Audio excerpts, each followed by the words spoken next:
que com muita alegria, com muita satisfação recebe esse importante seminário na noite de hoje aqui no auditório do banco. Eu cumprimento o distinto público, os conferencistas aqui presentes e dou as boas-vindas a todos e a todas. O PDMG Cultural tem a honra de contribuir com esse seminário para a realização desse seminário, sobretudo porque este evento permitirá o contato do seu público com um elenco de palestrantes altamente representativo. O nome do encontro, Terra Comum, merece uma palavra. Evocada muitas vezes como mãe, a Terra é, acima de tudo, o ambiente em que se vive o drama da história, quase sempre marcado por conflitos e crises em torno do espaço habitável, como se comprova pelo rápido exame, por exemplo, da trajetória brasileira. Dando-se em grande parte pela predação do território e pela exploração nada sustentável de seus bens naturais, pela concentração de terras, pelo recurso à mão de obra escrava e pela atitude hostil em relação aos índios, a colonização portuguesa teve que enfrentar vários movimentos insurrecionais, como a Inconfidência, a Conjuração Baiana e a Revolução Pernambucana de 1817. Se no tempo do Império também não foram poucas as revoltas contra a violência imposta pela corte, basta citar a cabanagem no Pará ou a balaiada no Maranhão, no começo do período republicano, as insurreições prosseguiram, algumas vezes até com mais vigor, como mostram alguns fatos selecionados pelos historiadores. Apenas 2 anos depois da proclamação da República, teve lugar a saga de Antônio Vicente Mendes Maciel, o Antônio Conselheiro. Fixando-se na região de Canudos, em 1893, ele organizou uma comunidade que seria combatida ferozmente pelas forças do governo central a partir de 1896. Destruído um ano depois, o agrupamento humano que se estabeleceu naquela região da Bahia marcou a memória do Brasil para sempre. Relatada nos Sertões, por Euclides da Cunha, livro lançado em 1902, a história também inspirou o escritor peruano Mário Vargas Llosa, que publicou A Guerra do Fim do Mundo em 81, e o brasileiro José J. Veiga, que 8 anos depois escreveu A Casca da Serpente. Objeto de análises exaustivas, o episódio de Canudos gerou inúmeras interpretações. Sua complexidade jamais possibilitou conclusões fáceis. Incontestável, no entanto, foi o terrível incômodo causado ao status quo pelo modo como aquele espaço foi ocupado e gerido. O mesmo pode-se dizer da comunidade do Caldeirão, localizada no Ceará. Ela foi constituída nas primeiras décadas do século XX por José Lourenço, personagem tão fascinante quanto conselheiro e, infelizmente, ainda pouquíssimo estudado. Derrotada em 1937, a experiência do Caldeirão virou romance publicado em 1982 pelo escritor Cláudio Aguiar, o mesmo escritor cearense que em 2014 lançou a impressionante biografia de Francisco Julião Arruda de Paula, o advogado e parlamentar pernambucano que fundou as famosas Ligas Camponesas.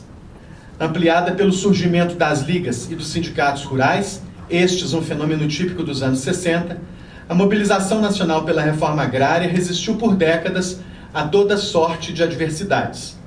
Adotada pela Comissão Pastoral da Terra, fundada em 75 pela CNBB, a Conferência Nacional dos Bispos do Brasil, ela é hoje capitaneada, entre outros, pelo Movimento dos Trabalhadores Rurais Sem Terra, criado em 84, 4 anos antes que a nova Constituição Federal reiterasse o princípio da função social da propriedade.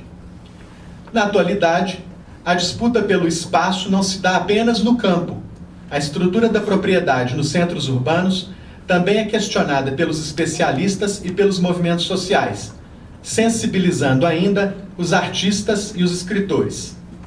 As vozes de Graciliano Ramos, Jorge Amado, João Cabral de Melo Neto e Ariano Suassuna, cujos textos puseram à nu a realidade fundiária brasileira, unem-se hoje os textos mais recentes de Carolina Maria de Jesus, Luiz Rufato, Conceição Evaristo e Giovanni Martins, todos expondo a relação cruel entre as cidades brasileiras e os seus habitantes.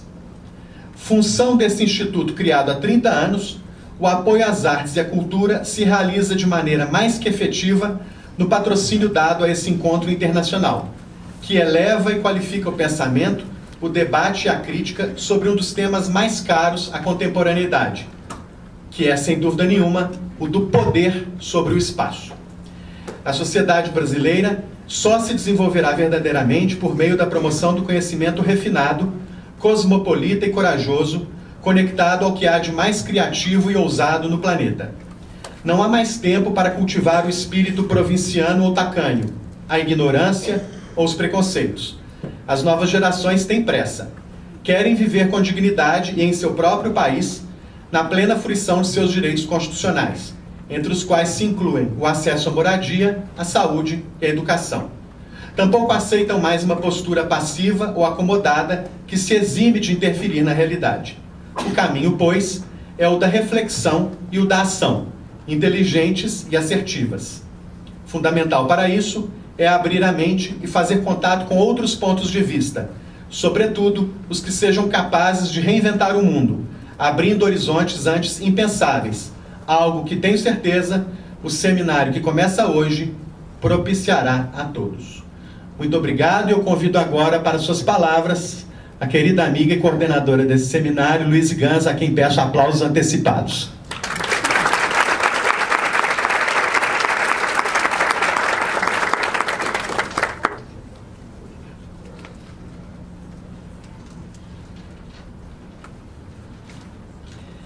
Boa noite, só uma correçãozinha, eu e Ana Paula Baltazar como coordenadoras.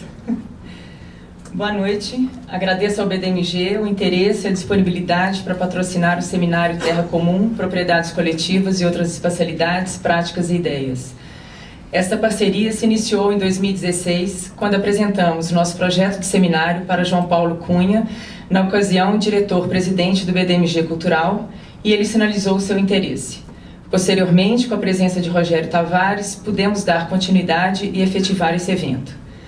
Agradecemos, portanto, ao diretor-presidente do BDMG, Marco Aurélio Croco, ao diretor-presidente do BDMG Cultural, Rogério Tavares, e ao diretor da Escola de Arquitetura da UFMG, Maurício Campomori, que nos possibilitaram este encontro. Esse projeto foi desenvolvido na Escola de Arquitetura da UFMG, partindo de uma pesquisa sobre a Terra Comum, como um projeto artístico-arquitetônico que envolve criação de trabalhos e debates. Os grupos de pesquisa Lachear e Morar de Outras Maneiras acolheram essa pesquisa, desenvolvida por mim e por Ana Paula Baltazar, com a colaboração de Frederico Canuto e o apoio do Programa de Pós-Graduação em Arquitetura e Urbanismo. A todos, nosso agradecimento especial.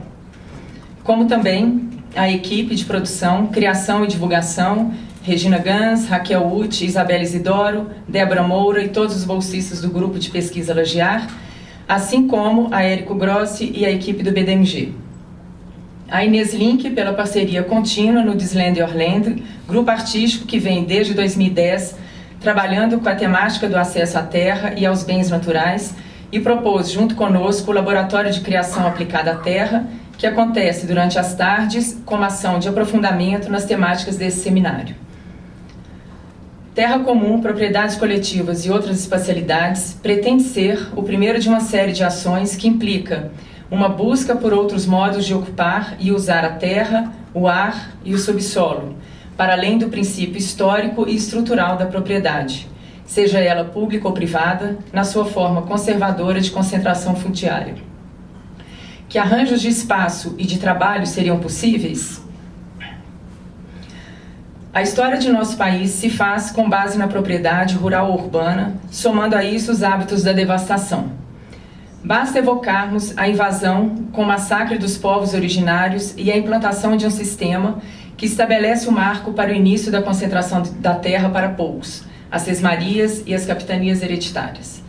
A Lei de Terras, de 1850, e o Estatuto da Terra, de 1964, são formas posteriores que claramente regulamentam a concentração da terra e legitimam o conservadorismo. A derrubada veloz e brusca do pau-brasil demarca o início dos hábitos de devastação e é narrada em nossos livros de história sem menor teor crítico, incorporada e desdobrada até hoje em nossa cultura como algo natural. Devastar é natural? Desde o século XVI, há uma proteção da aristocracia que maquinou, com suas várias facetas, todo um sistema que inibe que pequenos proprietários, poceiros, ocupantes tenham acesso à terra e condições de torná-la produtiva. E que dificulta também que projetos de reforma agrária e urbana sejam bem-sucedidos. Nesse contexto, são inúmeros os conflitos, levantes, confrontos, rebeliões, lutas, guerras, revoltas, batalhas, disputas, combates, tendo por motivação o acesso à terra e à moradia. Não vivemos no país do paraíso, nem na ilha dos amores, nem no país do futuro, onde não há catástrofes naturais. Muito menos vivemos em um país pacífico, como tanto se falou em nossa história. Vivemos, sim, em estado constante de confronto.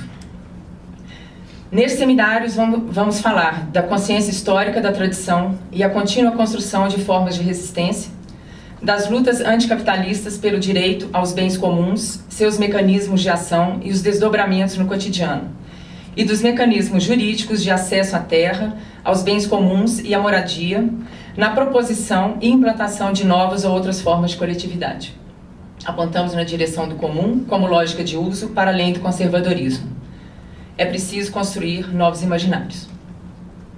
Convido então Ana Paula Baltazar para mediar a mesa, espaços e tradições e apresentar os palestrantes dessa noite. Obrigada.